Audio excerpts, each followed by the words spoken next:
Kish, musim panas 2018 di Rusia ada satu kejohanan Piala Dunia 2018. Di matchday ketiga ada dua pasukan, satu gergasi Asia Korea Selatan dan satu lagi juara bertahan Jerman. Korea Selatan sudah pun diumumkan terkeluar ketika mereka kalah dua perlawanan awal. Dua perlawanan pertama mereka kalah dan secara matematiknya mereka tidak boleh layak lagi. Tetapi sebaliknya pasukan Jerman sangat memerlukan kemenangan dan hanya kemenangan yang akan menyelamatkan mereka dan membawa mereka keluar daripada lembah malu yang besar. Juara bertahan tidak layak ke peringkat kalah mati. Tapi sebenarnya tak seteruk Itali tu. Itali juara 2006 tapi 2010. Ya. Tak perlu cakap apa lagi lah. Jadi dalam perlawanan tersebut dua pemain midfield kreatif pasukan Jerman iaitu Mesut Ozil di penampilan terakhir beliau bersama pasukan Jerman dan juga Toni Kroos. Kedua-duanya berhempas pulas menggunakan sedaya mungkin pengalaman yang mereka ada, sedaya mungkin kreativiti yang mereka ada untuk menembusi bahagian defensif pasukan Korea Selatan. Tetapi itu tak berlaku. Sebaliknya, Korea Selatan berjaya mendapatkan 2 gol dan salah satu gol dia adalah satu gol yang sensasi di minit-minit akhir.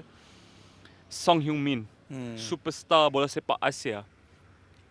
Dan general ataupun mastermind kepada kemenangan sensasi tersebut, walaupun tidak membawa apa-apa makna dalam konteks Korea Selatan di Piala Dunia tersebut, tetapi tetap menjadi satu persembahan yang diingati.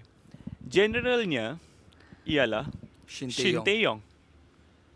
Dan semalam, ketika penggambaran ni dibuat semalam lah kan, Shin Tae-yong membuat satu lagi tactical masterclass mirip seperti persembahan Korea Selatan menentang pasukan Jerman dan kali ini mengendalikan pasukan Indonesia menentang pasukan Vietnam, gergasi bola sepak rantau ini. Kalau orang tanya aku, Faiz, macam mana aku nak faham corak bola sepak Shin Tae-yong, aku akan suruh mereka tonton 180 minit bola sepak. Hanya 180 minit 180 minit cukup untuk kau memahami Shin Tae-yong dan juga prinsip kejurulatihan dia. 90 minit pertama, aku akan suruh mereka tengok pertemuan di antara Korea Selatan dan juga Jerman di Piala Dunia 2018 tu, yang baru Han sebut tadi tu, di mana mereka menang 2-0. 90 minit kedua pula, aku akan suruh mereka tonton pertemuan di antara Indonesia dan juga Vietnam. That is the reason why mereka panggil Shin Tae-yong ni sebagai the Jose Mourinho of Asia. Sebab dia adalah seorang jurulatih yang sangat pragmatik, yang sentiasa akan menekankan kemenangan ataupun tiga mata over permainan yang cantik. Over corak permainan yang lawa. The priority is always win at all cost. Dan itu adalah mentaliti sama yang ditunjukkan oleh Jose Mourinho kan. Dan apa yang dibuat untuk Korea Selatan di Piala Dunia 2018 untuk menewaskan Jerman adalah pencapaian yang sangat luar biasa. Dan pada masa yang sama, aku susah nak digest, individu yang sama itu kini berada di Indonesia dan berjaya melakukan sesuatu yang tidak ada sesiapa yang menjangkakan. Bahkan ramai yang mengatakan Indonesia mungkin adalah pasukan pilihan ketiga dalam kumpulan ini. Tetapi mereka berjaya mengikat Vietnam 0-0. Dan dalam perlawanan itu, Vietnam 21 percubaan. Tetapi tidak ada satu pun yang aku rasa macam clear cut. Sebab that was how effective the low block was. Shin Tae-yong, aku tertarik dengan point hang tadi yang mengatakan Shin Tae-yong adalah Jose Mourinho of Asia. Suratan ataupun kebetulan, di tahun ataupun kali terakhir Jose Mourinho memenangi UEFA Champions League adalah bersama dengan Inter Milan tahun 2010. Di tahun yang samalah Shin Tae-yong membawa pasukan beliau daripada Korea Selatan, Seongnam, Mara dan seterusnya memenangi Asian Champions League.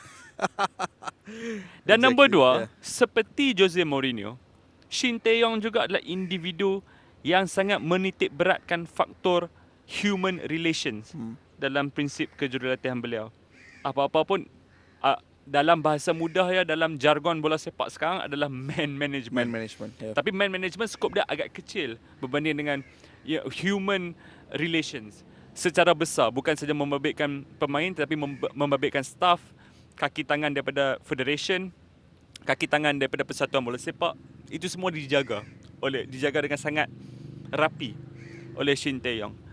Dan aku pada mulanya agak sedikit skeptikal, bukan kerana reputasinya, kerana hakikat dia bola sepak kita amat mengikut arus, mengikut trend, terutamanya bola sepak di rantau ini. Apa saja trend yang dimainkan di luar, sedang berlaku di luar, kadang-kadang kita ikut secara membabi buta. Contoh dia, aku masih ingat ketika 3 at the back, unit defensif yang mengandungi 3 pemain pertahanan tengah mula-mula dimainkan, dan ketika peak populariti dia tu adalah Antonio Conte. Chelsea. Betul. Tahun 2016-2017 tu. Kita secara membabi buta ikut tu, walaupun kita tak tahu cara sebenar memainkan perkara tersebut. Ketika Shin Tae-yong masuk ke Indonesia, aku ada terbau satu trend baru di rantau ini. Trend tersebut adalah mengambil the best crop of coaching, pakar-pakar kejurulatihan terbaik di Asia dan kumpulkan mereka di Southeast Asia. Terutamanya di Asia Timur kan? Terutamanya dari Korea dan Jepun. Dasar pandang ke timur. Dasar pandang ke timur. Thailand memasukkan Akira Nishino, yang membawa Jepun di Piala Dunia juga. Dan tidak lama kemudian Indonesia dengan Shin Tae-yong. Pada masa Singapura juga. Dan pada masa itu aku juga melihat kepada Filipina yang membawa masuk Sven-Goran Eriksson tu. Juga nama besar walaupun beliau bukan daripada Asia. Aku bertanya-tanya pada masa itu, 3 tahun lepas, adakah ini hanya sekadar satu trend? Ataupun PSSI, Persatuan Bola Sepak Indonesia, benar-benar membuat satu percaturan, satu kajian yang mendalam, yang kritis untuk membawa Shin Tae-yong mengubah nasib 200 juta rakyat Indonesia melalui bola sepak. Shin Tae-yong, aku ada persoalan yang sama juga masa kau ambil tu. In fact, persoalan aku tu mungkin berbeza sikit. Aku tidak memandang sedikit kepada persatuan, sebab persatuan di Asia Tenggara ni aku dah tak surprise dengan semua benda yang diorang buat. Diorang ada kapasiti untuk buat macam-macam benda. Aku lebih tertarik dengan keputusan Shin Tae-yong untuk datang ke Indonesia selepas mengemudi Korea Selatan di pentas Piala Dunia. Bagi seorang jurulatih yang telah pun merasai nikmat Piala Dunia, untuk kau sacrifice benda tu and sanggup datang ke satu rantau di mana kualiti bola sepak, industri bola sepak secara keseluruhan masih belum lagi matang ataupun matang ke tahap yang kita nak. Aku sangat terkejut dengan keputusan dia untuk datang. Tetapi realitinya, bila kau kaji sejarah Shin Tae-yong ni, dia adalah seorang manusia yang sangat intelijen. Even ketika dia seorang pemain, dia dikenali sebagai antara pemain paling cerdik di atas padang. Pemain berpendidikan. Pemain yang berpendidikan, pemain yang mempunyai kebijaksanaan bola sepak di atas padang. Dia bermain, aku rasa dengan satu klub saja di Korea, tetapi kemudiannya menamatkan kerjaya dia di Australia lah. Queensland, Tetapi secara amnya one club man kan. Loyalty tu ada, dan kreativiti dia bersama klub tersebut, Seongnam Ilhwa, yang menjadikan dia dinobat sebagai antara pemain terbaik untuk pernah beraksi di pentas K-League. Dan kebijaksanaan bola sepak tu adalah satu kualiti yang sangat diperlukan oleh mana-mana pemain yang mahu kemudiannya menceburi dunia kejurulatihan. Bukan saja dari sudut pandangan mencipta konsep taktikal ataupun prinsip taktikal untuk diri sendiri, tetapi juga dari sudut melakukan evaluasi tentang cabaran-cabaran ataupun tawaran-tawaran yang didapat. Dan Shin Tae-yong ni dengan Indonesia bukanlah satu perkara yang tawaran tu hadir kepada dia dan dia hanya menerima secara itu. Kerana realitinya, menurut laporan, Shin Tae-yong dan hubungannya bersama Indonesia bermula sekitar tahun 2015. 2015, dia menjadi jurulatih skuad bawah 22 Korea Selatan. Dan ketika itu dalam satu kejohanan, skuad bawah 22 Korea Selatan turun bertemu skuad bawah 22 Indonesia. Dan dia sangat tertarik dengan kualiti pemain Indonesia yang disaksikan dalam perlawanan tersebut. Realitinya, Indonesia is not a big name. Ramai yang takkan dengar pasal Indonesia. Tetapi apa yang dilihat daripada segi teknikal dan kualiti pemain di atas padang membuat dia sangat tertarik. Dan apabila dia membuat kajian mendalam, dia berpendapat bahawa bola sepak Indonesia ni adalah satu platform yang mempunyai potensi yang sangat luas. Sangat luas, sangat luar biasa. Dan itu yang menjadi salah satu faktor yang melihat dia menerima tawaran Indonesia untuk menjadi jurulatih. Kerana he knew what he was walking into. Dia cukup sedar akan dunia yang bakal dia masuk pada ketika itu. Dunia yang dipenuhi dengan talents tetapi tidak memiliki struktur untuk memanfaatkan potensi tersebut. Untuk kita benar-benar memahami kenapa aku begitu tertarik dengan kedua-dua kombinasi keputusan daripada PSSI untuk melantik dan menawarkan jawatan ketua jurulatih ini kepada Shin Tae-yong, dan juga daripada segi Shin Tae-yong sendiri menerima tawaran tersebut. Kita kena letak comparison, perbandingan. Aku lebih gemar seorang jurulatih yang masih ketika kita nak ambil dia tu berada di tahap tertinggi, kerana track record dia di CV beliau, pentas terakhir beliau sebelum Indonesia datang mengetuk pintu dan menawarkan kerja kepada beliau adalah Piala Dunia.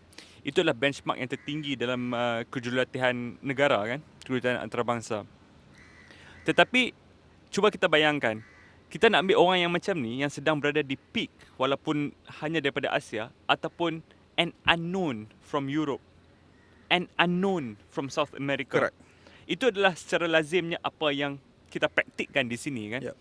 Kerana hakikatnya kebarangkalian untuk nama-nama besar tersebut. Make no mistake, jurulatih daripada Eropah dan juga Amerika Selatan yang lazimnya akan datang ke sini juga mempunyai kepakaran masing-masing. Correct. Tetapi chances are mereka datang ke sini tertarik dengan paycheck, dengan prospek untuk hidup di sini, kerana orang daripada Eropah sangat gemarkan iklim tropika kita, kan. Berbeza dengan Shin Tae-yong. Selepas anda melakukan menghabiskan satu perlawanan yang sangat menarik dengan Jerman, tentunya ceiling anda adalah sangat tinggi tu. Correct. Tapi untuk anda datang ke negara yang masih lagi di peringkat 150 ranking dunia, dan cuba untuk mengubah nasib dia, negara yang terpalit dengan masalah birokrasi terlalu lama, itu adalah satu keputusan yang janggal. Aku setuju. Ini bukanlah keputusan yang dilakukan secara random. Ini bukan keputusan yang dilakukan berdasarkan tawaran gaji. Kerana realitinya Shin Tae-yong adalah pemain yang pernah melakukan segalanya di pentas bola sepak Korea. Benar. Satu-satunya individu daripada Korea Selatan yang pernah memenangi Liga Juara-Juara Asia sebagai seorang pemain dan juga jurulatih. Ya. Pernah menggalas tanggungjawab selaku jurulatih Korea Selatan across multiple age levels. Pernah menjadi assistant pada Uli Stelik, di mana pasukan Korea Selatan menjadi runners-up di Piala Asia 2015. Pernah juga menggalas tanggungjawab selaku jurulatih utama Korea Selatan di pentas Piala Dunia. This is not any random coach.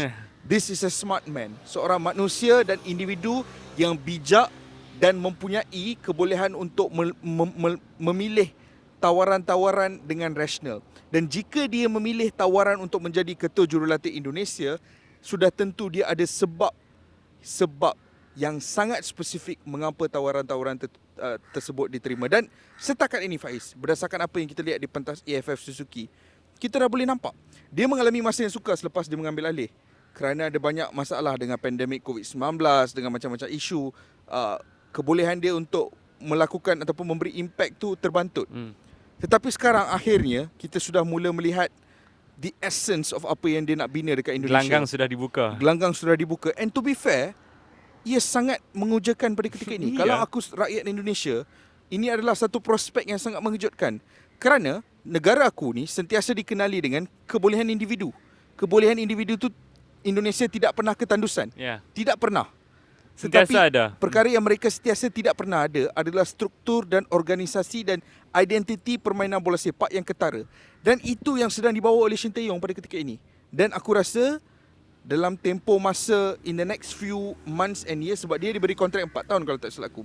In the next months and years, Shin Tae-yong ada possibility untuk mencipta antara revolusi bola sepak terbesar bukan saja di Asia tetapi di dunia. Sebab kita kena ingat, Indonesia populasinya 220 juta. it's a sleeping giant. Ya. Dan Shin Tae-yong ada masa dan kebolehan untuk membangunkan sleeping giant ini.